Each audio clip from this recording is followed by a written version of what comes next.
على سيدنا مولانا محمد صلى الله على سيدنا مولانا محمد وعلى آله وصحبه وسلم بلغ الهدى بكماله كشف الدجى بكماله صلوا عليه وآله بداية الغمار الهدى والسلام والبسيلة جميل والأرض المنام بلغ المولى بكماله كشف الدجى بجماله أسنت جميع بصاره صلوا عليه سبحانك لا علم لنا إلا ما علمتنا إنك أنت العليم الحكيم সম্মানিত উপস্থিত মুসলিয়ানে কেরাম সম্প্রদায় আলে শ্রোতা মা বোনেরা মহান আল্লাহর দরবারে কোটি কোটি শুকরিয়া জ্ঞাপন করি যে আল্লাহ তাআলা আমাদেরকে রমজানের শেষ প্রান্ত পর্যন্ত এসে পৌঁছেছেন। এই জন্য আমাদেরকে সঠিকভাবে সুস্থ সবল রেখে আমাদেরকে রোজা রাখার তৌফিক দান করেছেন। এই জন্য আমরা সবাই বলি আলহামদুলিল্লাহ। আলহামদুলিল্লাহ। রমজান মাসের এক একটি আমল, রমজান মাসের এক একটি নকল আমল অন্য মাসের ফরজ আমলের তুলনায় কম পাওয়া যায়। রমজান মাসে একটি নেকির কাজ করলে আল্লাহ তাআলা তার সওয়াব অনেক গুণ বাড়িয়ে দেন। হাদিসে রাসূল সাল্লাল্লাহু আলাইহি ওয়াসাল্লাম সত্তরের কথা বললেও তার কোনো পরিমাণ নেই, এটা বেশি ক্ষেত্রে বোঝানো হয়েছে। আমরা অন্য মাসে একটি হরফ তেলাওয়াত করলে, একটি নেকির কাজ করলে আল্লাহ তাআলা 10টি নেকির কাজের সমান পরিমাণ দেন। সুবহানাল্লাহ। যেমন আল্লাহ তাআলা কোরআনে বলেছেন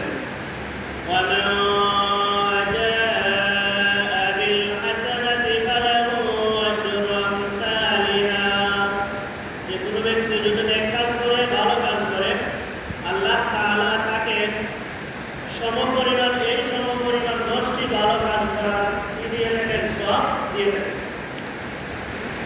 রমজান মাসের শেষ প্রান্তে আমরা কয়েকটি বিষয় নিয়ে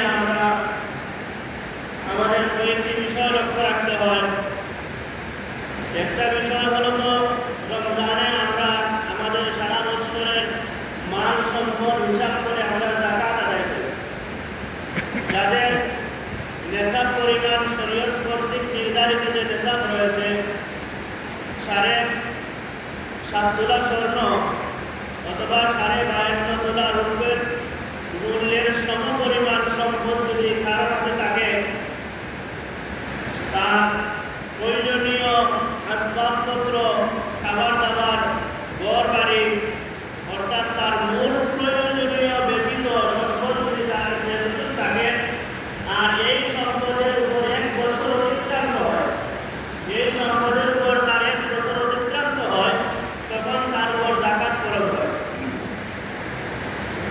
শতকরা 100 টাকার মধ্যে 40 ভাগের 1 ভাগ আল্লাহ রাস্তায় দিতে হয়। মনে করেন আপনার যদি আপনার প্রয়োজনীয় আসবাবপত্র, আবাসস্থল, পোশাক ইত্যাদি ব্যতি রেখে, ঋণ ব্যতি রেখে আপনার কাছে 1 লক্ষ টাকা থাকে, তখন আপনার কাছে যাকাত আসবে।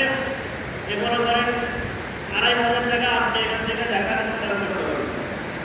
ঠিক তেমনিভাবে আপনার যদি বিজনেসের জন্য কোনো বাড়ি থাকে, বিজনেসের জন্য কোনো প্ল্যাটফর্ম থাকে, এগুলোকে যাকাতের আওতায় হিসাব করতে হবে। আমরা নিজ উদ্যোগে আমাদের সম্পদের বিস্তারিত বিবরণ কোনো আলিমের কাছে বর্ণনা করে আমরা জেনে নিব যে আমাদের কতটুকু যাকাত দিতে হবে এবং কত টাকা আমার যাকাত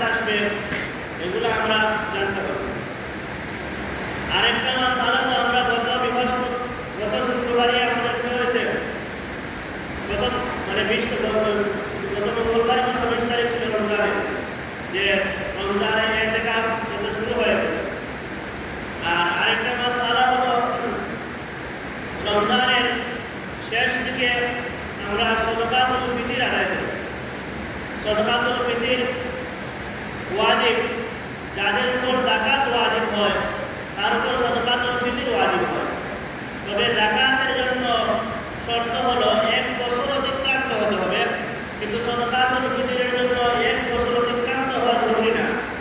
আপনার কাছে যদি ঈদের দিন সকালে নেশাব পরিমাণ মালের মালিক হন আপনি, তাহলে আপনার উপর সদকাতুল ফিতর ওয়াজিব হবে। সদকাতুল ফিতর আপনি আগেও দিতে পারেন, সুন্নত হলো আপনি ঈদের দিন সকালে সদকাতুল ফিতর কি করবেন? আদায় করবেন। আপনি মুসল্লায় যাওয়ার আগে অর্থাৎ ঈদগাহে যাওয়ার আগে আগে আপনি সদকাতুল ফিতর আদায় করবেন। এর আগেও দিতে পারেন, পরেও দিতে পারবেন। তবে সুন্নত হলো, উত্তম হলো আপনি ঈদের দিন সকালে ঈদগাহে যাওয়ার পূর্বে আপনি সদকাতুল ফিতর আদায় করবেন। আপনি যে অভিভাবক, আপনার আওতাধীন যে সমস্ত লোকেরা রয়েছে, আপনার সন্তান, আপনার স্ত্রী এবং এই সবার সদকাতুল ফিতর আপনি আদায় করতে হবে।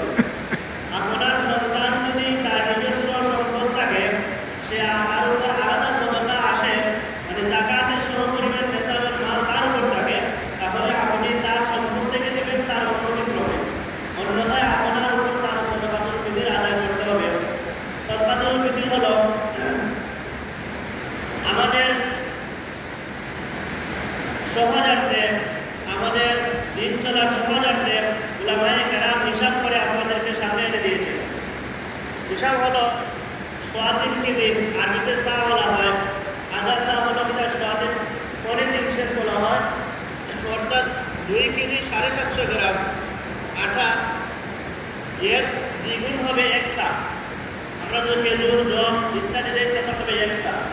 এগুলোর উলামায়ে কেরামের পরে হিসাব করে রেখেছেন যে 110 টাকা বাংলাদেশ ঢাকার বাজার মূল্যে 110 টাকা হয়। আপনি আপনার স্থানীয় বাজার মূল্যে একবার নিম্ন থেকে 110 টাকা হবে। আর আপনার সামর্থ্য অনুযায়ী আপনি দেবেন। সর্বোচ্চ ঢাকার বাজার মূল্য অনুযায়ী হিসাব করা হয়েছে 2890 টাকার মতো আসে, প্রায় 3000 টাকার মতো সর্বোচ্চ একজনের সদকাতুল ফিতর আসে। নিম্নে 110 টাকা, আমাদের স্থানীয় বাজারে আমরা হিসাব করে নিব কত সামান্য দেবে সম্ভব। যেহেতু উলামায়ে কেরাম আন্তর্জাতিকভাবে মানে রাজধানীর বাজারে হিসাব করেছেন, রাজধানীর বাজারে হিসাবে 110 টাকা।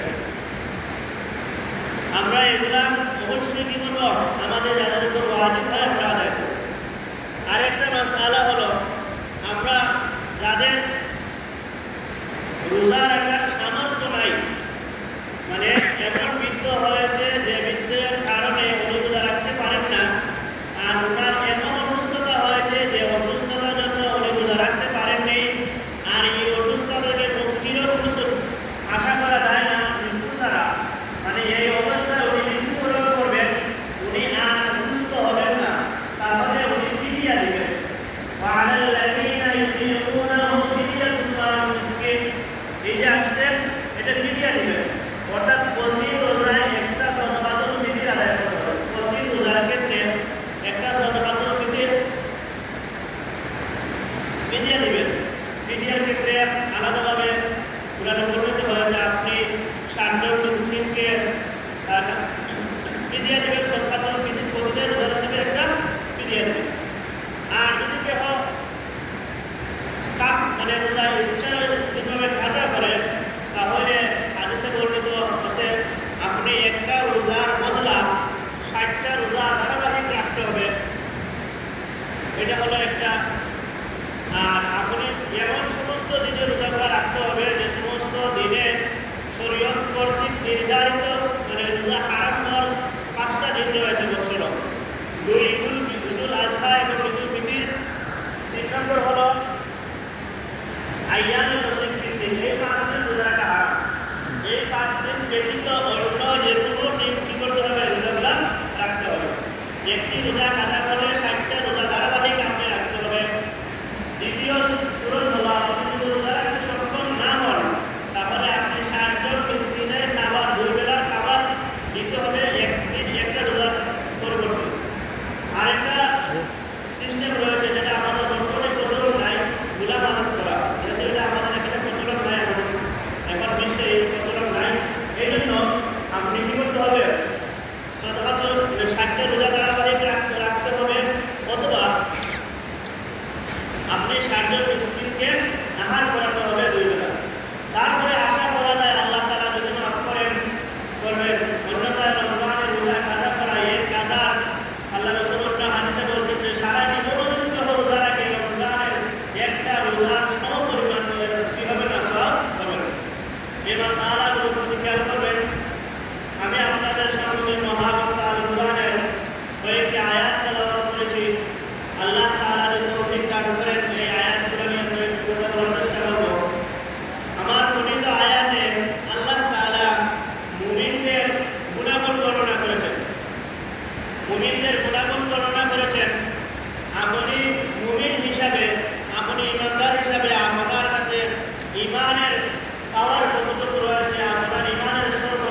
ইমান এটাই হলো ইমানের প্রথম স্তর।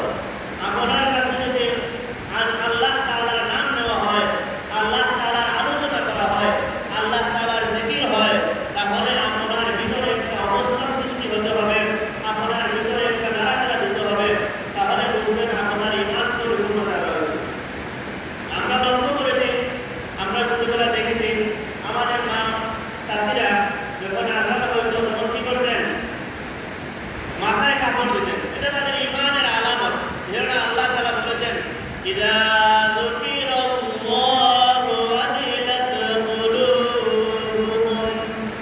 যখন আপনার সামনে আল্লাহ তাআলার নাম নেওয়া হবে, তখন আল্লাহ তাআলার নাম নেওয়া হবে, তখনই আপনি কি করতে হবে? আপনার অবস্থার পরিবর্তন হতে হবে। যদি আপনার অবস্থার পরিবর্তিত হয়, তাহলে বুঝবেন আপনার ভিতরে ন্যূনতম ইমান রয়েছে। অন্যথায় আপনার ভিতরে ইমান থাকলেও সেই ইমানের বাতি আর কি নাই, নিভে গেছে। ইমান বাতি আপনাকে জ্বালাতে হবে। ইন্নামাল মুমিনুনা আল্লাযীনা ইযা যুকিরাল্লাহু ওয়াজিলাত কুলুবুহুম। মসজিদের মুয়াজ্জিন যখন মসজিদের মাইকে আল্লাহু আকবার আল্লাহু আকবার বলে আযান দেন, আপনি যে কাজেই থাকুন, আপনি যেখানেই থাকুন না কেন, আপনার অন্তর যদি কি হয়? কম্পিত হয়।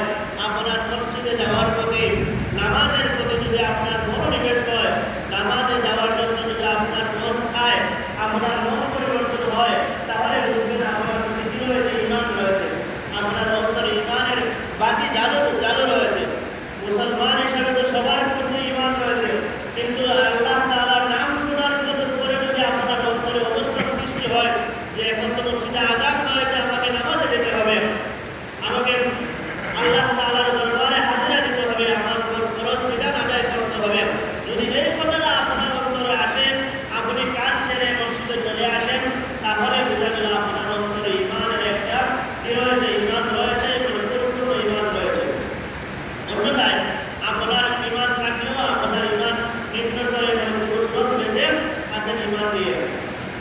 আল্লাহ তাআলা বলেছেন, ইন্নামাল মুমিনুনা আল্লাযীনা ইযা যুকিরাল্লাহ। যে মুমিন তো ওই সমস্ত লোকেরাই যাদের সামনে আল্লাহ তাআলার নাম নেওয়া হবে, ওয়াজিলাত কুলুবুহুম, তাদের অন্তর কম্পিত হবে, তাদের মধ্যে কণ্ঠভাব সৃষ্টি হবে। মসজিদে আযান হওয়ার জন্য যদি আপনার মধ্যে কোনো ভাব না আসে, আপনার মসজিদে যাওয়ার জন্য কোনো চেতনা না আসে, তাহলে আপনার ইমানটা পরিপূর্ণ না, আপনি এখান থেকে কোনো অনুমান করে নিতে পারেন। এই গুণের কতটুকু মর্যাদা যে আল্লাহ তাআলার নাম শোনার পরে যদি আপনার অন্তর কম্পিত হয়, এই গুণের কতটুকু মর্যাদা আমরা একটা ঘটনা যদি আমরা লক্ষ্য করি, তাহলে এটা বুঝতে পারি।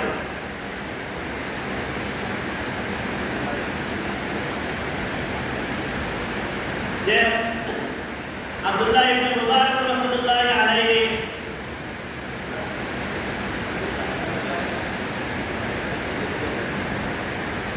আব্দুল্লাহ ইবনে মুবারক রাহমাতুল্লাহি আলাইহি ইমাম বুখারী রাহমাতুল্লাহি আলাইহি উস্তাদ ছিলেন। ইমাম বুখারী রাহমাতুল্লাহি আলাইহি উস্তাদ হলেন মধ্যে অন্যতম উস্তাদ ছিলেন আব্দুল্লাহ ইবনে মুবারক রাহমাতুল্লাহি আলাইহি। আব্দুল্লাহ ইবনে মুবারক রাহমাতুল্লাহি আলাইহি জামানায় আব্দুল্লাহ ইবনে মুবারক রাহমাতুল্লাহি আলাইহি অনেক বড় আলেম ছিলেন, অনেক বড় আলেম ছিলেন। যে এবং অনেক সম্পদশালী ছিলেন। উনি রাত্রে, গরমের দিনে রাত্রে ইবাদত করতেন, আর দিনে নির্দিষ্ট সময়ে ঘুমাতেন। রাত্রে ওনার বাড়ি ছিল বিল্ডিং করা, উনি ছাদের উপর বসে ছাদের উপর তাহাজ্জুদের নামাজ পড়তেন। ওনার পাশের বাড়ি ছিল একজন খামারে। তো পাশের বাড়ির খামার, উনি তো গরমের কারণে দিনে কাজ করতে পারতেন না, রাত্রে কাজ করতেন। আর এদিকে আব্দুল্লাহ ইবনে মুবারক রাহমাতুল্লাহি আলাইহি ওনার বাড়ির ছাদে নামাজ পড়তেন। তো রাত্রে যখন উনি কাজ করতেন আর আব্দুল্লাহ ইবনে মুবারক রাহমাতুল্লাহি আলাইহি এদিকে নামাজ পড়তেন, ওনার মনে মনে আফসোস হইল, ওয়া আল্লাহ, আপনার কি বিধান যে আমাকে আপনি রাত্রে কাজ করাচ্ছেন আর আব্দুল্লাহ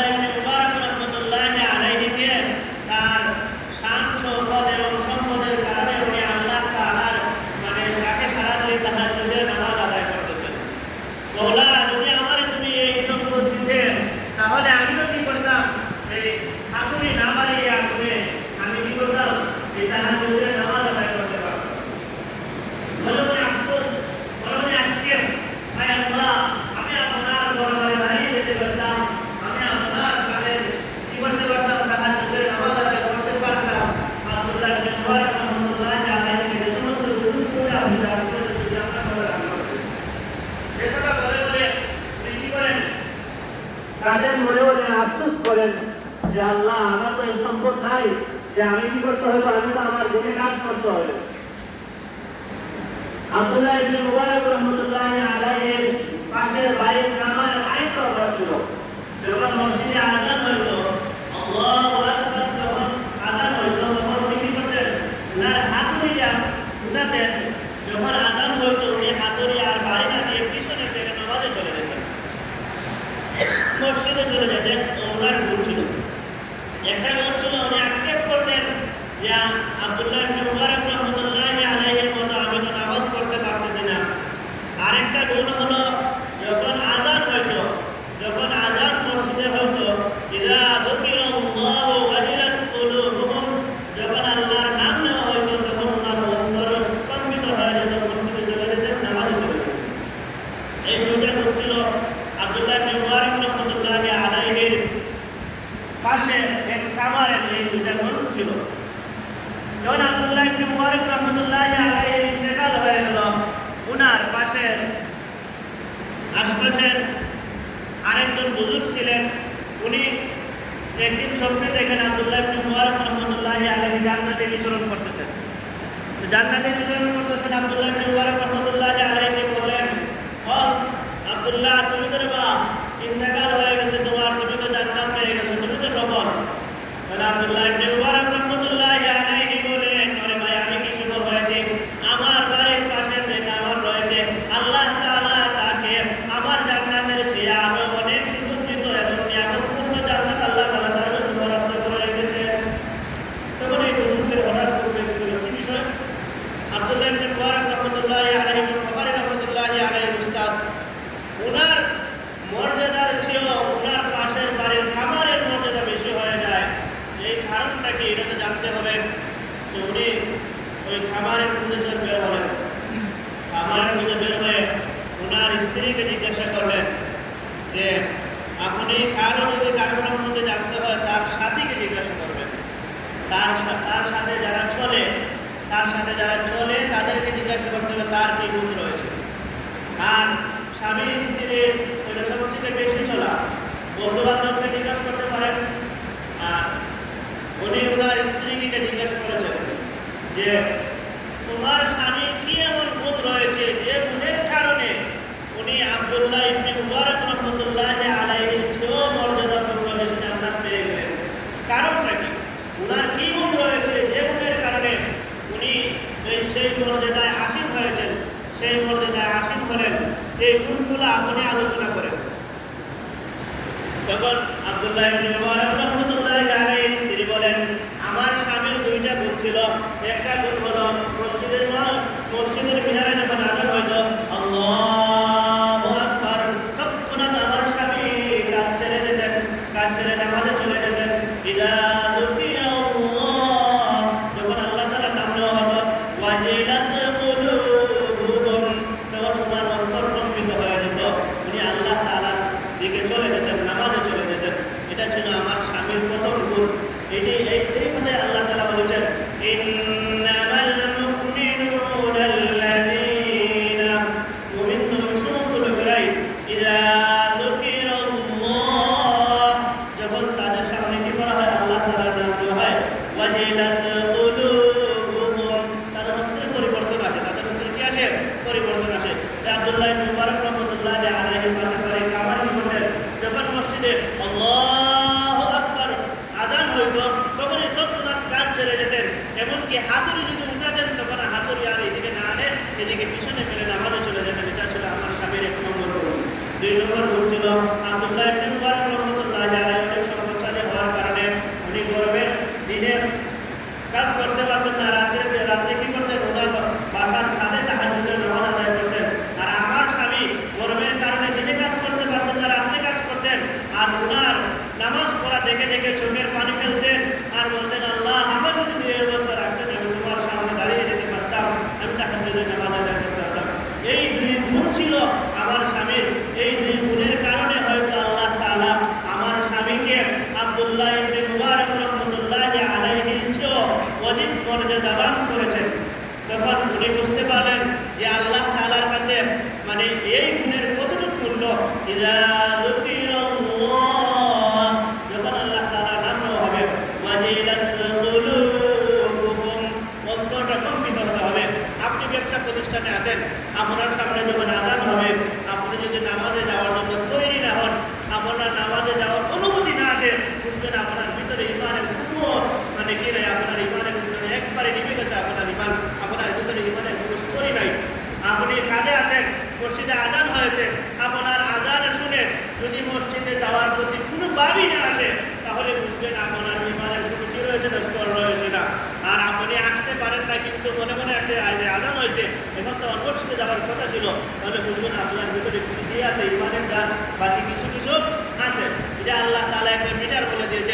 ইন্নামাল মুমিনুনা আল্লাযীনা, তুমি তো ওই সমস্ত লোকেরাই ইযা যুকিরাল্লাহ, যখন কি করা হয় আল্লাহ তাআলার নাম নেওয়া হয়, ওয়াজিলাত কুলুবুহুম, তাদের অন্তর কি হবে? কম্পিত হবে, তাদের অন্তর কি হবে? মনোভাব চলে আসবে, আল্লাহ তাআলার দিকে দৌড়ে এসে চলে যাবে, ওদের দিকে সে কি করবে? দৌড়ে চলে যাবে, সে নামাজ আদায় করে ফেলবে। এটাই হলো, যদি এমন ভাব না আসে তাহলে কিন্তু আপনার অবস্থা অত্যন্ত শোচনীয়। আপনি ইমানের জন্য কি করতে হবে? ইমানকে আপনি তাজা করতে হবে। যাতে তুমি ইমান এবং তোমাদের ইমানকে নতুন করো। তাই আমরা সবাই দেখতে হবে আমরা যে আমাদের মধ্যে এই সমস্ত গুণ আছে কিনা। কারণ আল্লাহ তাআলা একবারে মানে সর্বোচ্চ তাকিদ দিয়ে বলেছেন, তুমি সমস্ত লোকেরাই যাদের অন্তরে আমার নাম শোনার পর কি আসে, অনুমোদন আসে, তাহলে বুঝতে হবে যে কি হয়েছে, তার প্রতি ইমানের একটা কি রয়েছে। এক নম্বর গুণ। দুই নম্বর গুণ হলো ওয়াইদা তুলিয়াত আলাইহিম আয়াতুহু যাদাতুহুম ঈমানা, যখন কুরআন পাঠ করা হবে তার সামনে, তখন সে কি করবে? তার ঈমান বৃদ্ধি পাবে। যখন কুরআন তার সামনে আলোচনা করা হবে, কুরআনের আলোচনা করা হবে, তখন তার ঈমান বৃদ্ধি পাবে। এটাই হলো কুরআনের মানে মুমিনের দুই নম্বর গুণ। এখন আপনার সামনে যদি কুরআনের মাহফিল হয় আর আপনি যদি এই মাহফিল বন্ধ করার প্রতি মানে উৎসাহিত হন, আপনি এই মাহফিল বন্ধ করার পদক্ষেপ করবেন, তাহলে আপনার ভিতরে ঈমান আছে না ঈমানের মধ্যে কিছু আছে? আপনার যদি ঈমানের বিন্দুমাত্র কিছু নাই, তাহলে এই আয়াত দ্বারা প্রমাণিত হয় যে ওয়াইদা তুলিয়াত আলাইহিম আয়াতু, যখন আল্লাহ তাআলার নিদর্শন তার সামনে শোনানো হবে, যখন কুরআন তার সামনে পাঠ করা হবে, এই কুরআনের শ্রবণের কারণে যাদাতুহুম ঈমানা, তার ঈমান বৃদ্ধি পাবে। যদি তার ঈমান বৃদ্ধি না পায় তাহলে তার ভিতরে ঈমানই নেই, এই কথা বলে দিতে হবে। কারণ কুরআনে দুই নম্বর গুণ উল্লেখ করা হয়েছে, যদি তার সামনে কুরআন পাঠ করা হয়, আল্লাহ তাআলার নিদর্শন আলোচনা করা হয়, তাহলে সে এগুলো আলোচনা শুনবে, আলোচনা শোনার জন্য আরো উদ্যোগ গ্রহণ করবে, সে এর বিরোধিতা করবে না। আমাদের জমানায় যে মাহফিল করতে হলে দেখা যায় অমুক ডিসির বাংলাদেশে শুনতে হয়। কারণ কি? যে তাদের ভিতরে ঈমান নেই। যারা এই সমস্ত বিষয়ে বাধা প্রদান করে, বুঝবেন তারা ঈমান, তারা মুমিনের গোষ্ঠী না, তারা কাফিরের গোষ্ঠী। কারণ আল্লাহ তাআলা বলেছেন ইযা যুকিরাল্লাহু ওয়া ইযা তুলিয়াত আলাইহিম আয়াতুহু যাদাতুহুম ঈমানা, যখনই আয়াত পাঠ করা হবে ঈমান বৃদ্ধি পাবে। আর যদি ঈমান বৃদ্ধি না পায় তাহলে বুঝবেন তার ভিতরে ঈমানই নেই। আল্লাহ তাআলা প্রত্যেক মানুষকে, দুনিয়ার প্রত্যেক মানুষকে সৃষ্টি করেছেন ঈমানের উপর। এক হাদিস দ্বারা একথা বোঝা যায়। হাদিসে রাসূল সাল্লাল্লাহু আলাইহি ওয়াসাল্লাম বলেন, কুল্লু মাউলুদিন ইউলাদু আলাল ফিতরাতি ফাআবাওয়ানি ইউহাউদানিহিমা ওয়া ইউনাসসিরানিহা, যে মা বাবা আল্লাহ তাআলা প্রত্যেককে কি করেছেন? সৃষ্টি করেছেন তার ফিতরতের উপর, অর্থাৎ মিল্লাতে ইসলামিয়ার উপর। তারপরে তার মাতা পিতা তাকে গঠন করে, কাউকে ভালো সন্তান হিসেবে গঠন করে, শিক্ষায় শিক্ষিত করে, ইসলামী শিক্ষায় শিক্ষিত করে, ঈমানের শিক্ষায় শিক্ষিত করে। হাদিসে আছে যে বাবাওয়ানি ইউহাউদানিহিমা ওয়া ইউনাসসিরানিহা, হয়তো তারা কি করে? তাদেরকে ইহুদি বানায় অথবা নাসরানা বানায়। তাহলে বোঝা গেল প্রত্যেক মানুষ জন্মগ্রহণ করে ইসলামের উপর জন্মগ্রহণ করে। কিন্তু একটি ঘটনা আমি আপনাদের সামনে বুঝাই যে এই আয়াতের কতটুকু পাওয়ার। ওয়াইদা তুলিয়াত আলাইহিম আয়াতুহু যাদাতুহুম ঈমানা, এই আয়াত যখন পাঠ করা হয় তখন ঈমান বৃদ্ধি পায়। আল্লাহ রাসূল সাল্লাল্লাহু আলাইহি ওয়াসাল্লামের যখন আবির্ভাব হলো মক্কাতে, তখন আল্লাহ রাসূল সাল্লাল্লাহু আলাইহি ওয়াসাল্লাম কুরআন পড়তেন। আর নবীর প্রথম কাজ ছিল মানুষে কি করা? কুরআন পাঠ করা। আল্লাহ তাআলা ইব্রাহিম আলাইহিস সালামের দোয়ায় কথা উল্লেখ করেছেন। উনি বলেছিলেন, রব্বানা ওয়াবআস ফীহিম রাসূলাম মিনহুম ইয়াতলু আলাইহিম আয়াতিক, তাদের সামনে আপনার আয়াত পাঠ করে শোনাবে। এটা হলো নবীর প্রথম কাজ। আমরা যারা ওয়ারাসাতুল আম্বিয়া, নবীর অধিকারী হিসেবে দাবি করি, আমাদের প্রথম কাজ হবে মানে কি করা? কুরআন তেলাওয়াত করে মানুষদেরকে শোনানো। তাহলে নবীর প্রথম কাজ ছিল কুরআন তেলাওয়াত করে মানুষদেরকে শোনানো। এই বিষয়ে মক্কার মুসলমান যারা হয়েছে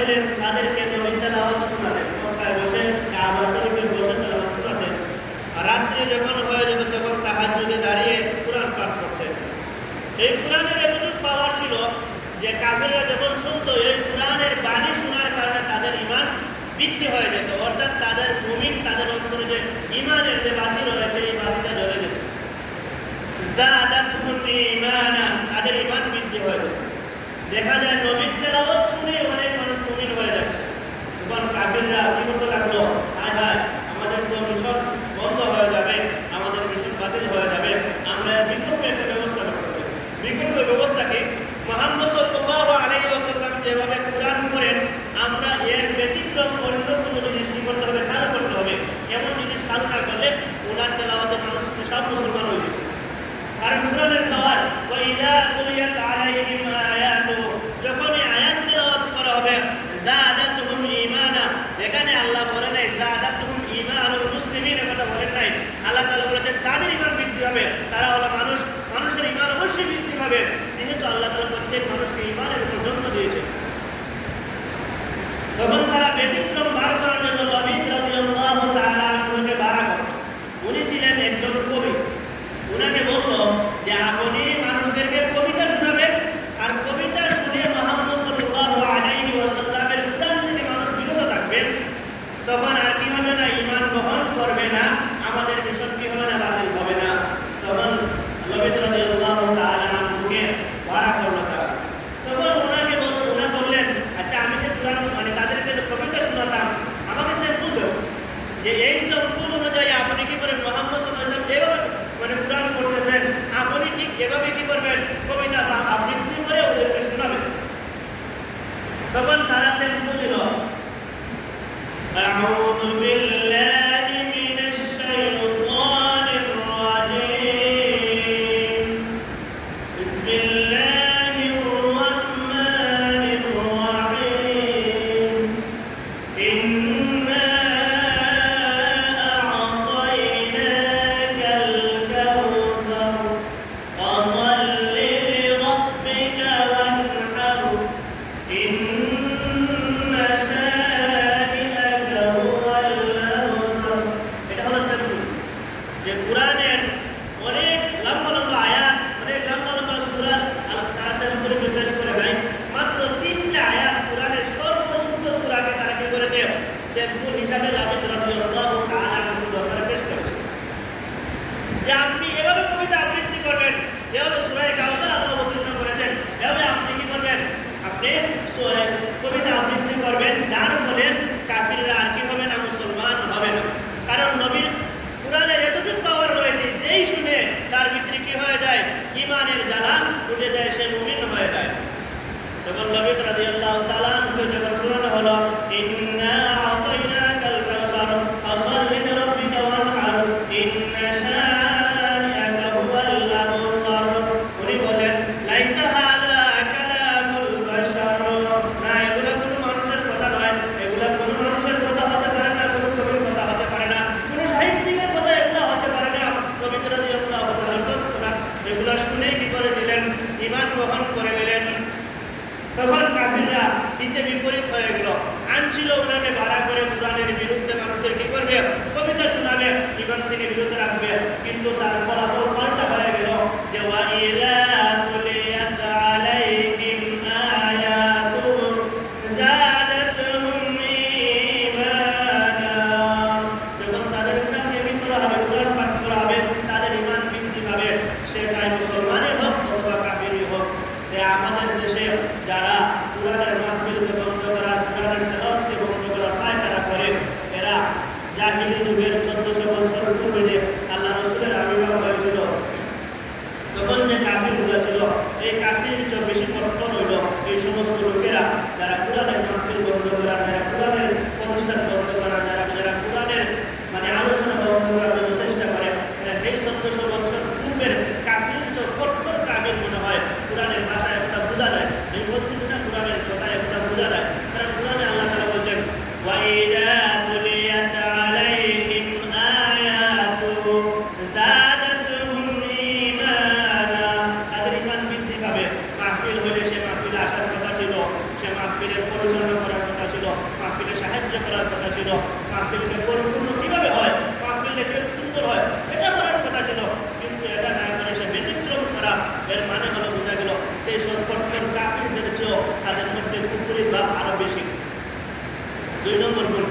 যখন কি করা হবে, কোরআন পাঠ করা হবে, তাদের কোরআন পাঠ করা হলে ঈমান বৃদ্ধি পাবে। এটা হলো মুমিনদের 2 নম্বর গুণ। মুমিনদের 3 নম্বর গুণ হলো ওয়া আলা রাব্বিহিম ইয়াতাওয়াক্কালুন। যে মুমিনরা আল্লাহর উপর ভরসা করবে, সব সময় আল্লাহর উপর ভরসা করবে, তারা আল্লাহর উপর ভরসা করে, এটা হলো মুমিনদের 3 নম্বর গুণ। আমি ব্যবসা করি, আমার ব্যবসায় আমার খাওয়ায়, এটা কোনো মুমিনের ইয়াকিন হতে পারে না, এটা মুমিনের ভরসা হতে পারে না। ভরসা থাকতে হবে আল্লাহ তাআলার উপর। আমি ব্যবসা করি, আল্লাহ তাআলা মানে এর উসিলে আমাকে খাওয়ান। আমার সন্তান বিদেশ রয়েছে, আমার সন্তানে রুজি করে, আমার সন্তানে খাওয়ায়, এর কথা মুমিনের কথা হতে পারে না। এটা হতে পারে মানে মুমিনের কথা হবে আল্লাহ তাআলা এর উসিলে আমাকে বিপদে লালন পালন করতেছেন। সব কিছু ভরসা থাকতে হবে আল্লাহর উপর। দেখেন না আপনারা যে গত কয়েকদিন আগে যে আকালিতে অনেক দোকান সরকার হয়ে গেছে, সব দোকান সরকার হয়ে গেছে। তাহলে তোমার দোকানে খাওয়া যাবে, তোমার দোকান শেষ হয়ে গেল। অনেক মানুষ বিদেশ গিয়ে কি করে ইন্তেকাল হয়ে দেশে চলে আসে, বিভিন্ন শ্রেণী মারা যায়, তখন কি তোমার নিজেদের বুঝতে কি হবে? সবসময় ভরসা থাকতে হবে আল্লাহর উপর, যে আমার রুজি, আমার কামাই, আমার ব্যবসা, আমার বাণিজ্য, এগুলাই কিছুই আমাকে আহার করে না। আমাকে আহার করার মালিক একমাত্র আল্লাহ তাআলা, আমাকে পরিচালনা করার মালিক একমাত্র আল্লাহ তাআলা। ওর উপর ভরসা একমাত্র থাকতে হবে কার উপর? আল্লাহ তাআলার উপর। ওয়া আলা রাব্বিহিম ইয়াতাওয়াক্কালুন। মুমিনরা ভরসা করবে একমাত্র আল্লাহ তাআলার উপর। আল্লাহ তাআলা হাজার হাজার রাসূল প্রেরণ করেছেন, এর মধ্যে একজন রাসূল ছিলেন ইব্রাহিম আলাইহিস সালাম। উনাকে আল্লাহ তাআলা অনেক পরীক্ষা করেছেন। অনেক পরীক্ষা করার পর উনাকে খালিলুল্লাহ উপাধি দান করেছেন। আর আমাদের নবী উপাধি হলো হাবিবুল্লাহ। হাবিব অর্থ বন্ধু, খলিল অর্থ বন্ধু। হাবিব ওই বন্ধুকে বলা হয় যাকে যাচাই বাছাই ছাড়াই নির্ধারণ করা হয়, তার নাম হলো হাবিব। আর যাকে যাচাই বাছাই করে বন্ধু নির্ধারণ করা হয়, তার নাম হলো খলিল। আল্লাহ তাআলা ইব্রাহিমকে উপাধি দিয়েছেন খালিলুল্লাহ। ইব্রাহিম আলাইহিস সালামকে আল্লাহ তাআলা উপাধি দিয়েছেন খালিলুল্লাহ। উনার আমি তাওয়াক্কুলের দুটো কথা আপনাদের সামনে বলি। উনার কি ভরসা ছিল, কতটুকু ভরসা আল্লাহর উপর ছিল দেখেন। ইব্রাহিম আলাইহিস সালামকে নমরুদ যখন কি করলো, অগ্নিতে নিক্ষেপ করলো। উনি ইব্রাহিম আলাইহিস সালামকে কোনোভাবে কি করতে পারতেছে না, নামাতে পারতেছে না। উনি ইমানের দাওয়াত দিয়ে দিতেছেন। তখন ওনার পণ্ডিতদেরকে নিয়ে পরামর্শ করে একটা ব্যবস্থা করলো যে উনাকে অগ্নি দিয়ে আগুনে জ্বালিয়ে দেওয়া হোক। তখন কি করলো, উনাকে আগুনে জ্বালিয়ে দেওয়ার ব্যবস্থা করে আগুনে নিক্ষেপ করে দিল। আগুনে নিক্ষেপ করে দেওয়ার পরে ইব্রাহিম আলাইহিস সালাম তো আগুনে, তখন বাতাসের ফিরিস্তা এসে বলছেন যে হ্যাঁ ইব্রাহিম, আপনি অগ্নিতে জ্বলে যাবেন।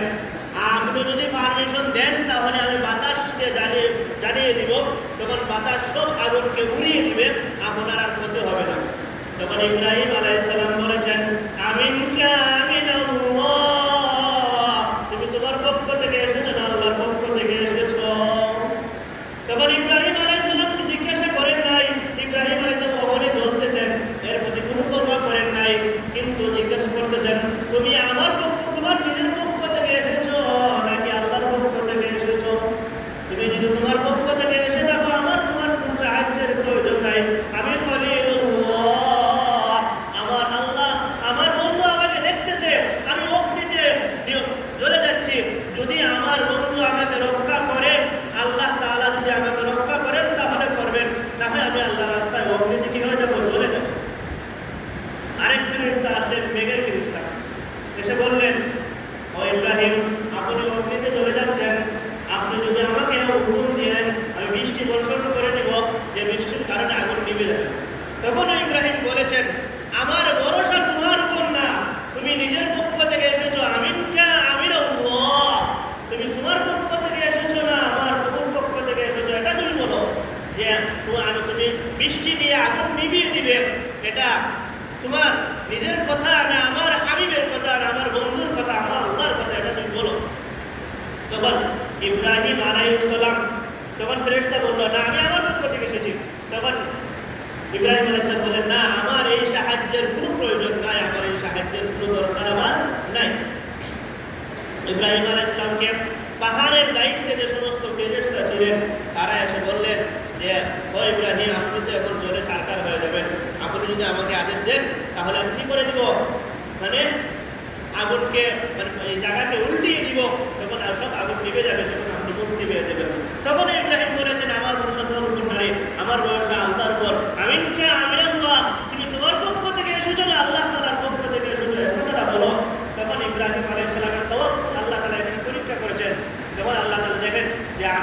সর্বোচ্চ জায়গায়, সর্বোচ্চ বিপদের সর্বোচ্চ স্থানেও আল্লাহ তাআলাকে উনি ভুলেন নাই, আল্লাহ তাআলাকে কি করেছেন, স্মরণ করেছেন।